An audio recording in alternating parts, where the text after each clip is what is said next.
এটা আসলে তো বলা যায় না যে কখন কি হবে, কোন গানটা কখন কোন মুহূর্তে কোন মানসিকতায় কার মন ছুঁয়ে যাবে, তো আগের থেকে জানা যায় না।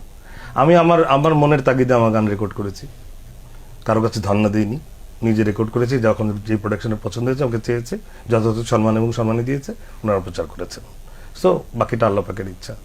আমি মনে করি না যে আমার গান খুব জনপ্রিয় এবং আমি গান খুব ভালো গাই, এটা কখনোই মনে করি না, আমি বিশ্বাস করি। গজল চর্চায় যারা আসছেন বা যারা আসতে চলেছেন তাদের জন্য প্রতিবন্ধকতার কোনো জায়গা আছে কিনা, এবং সেই সাথে আপনার ভবিষ্যৎ পরিকল্পনা আছে?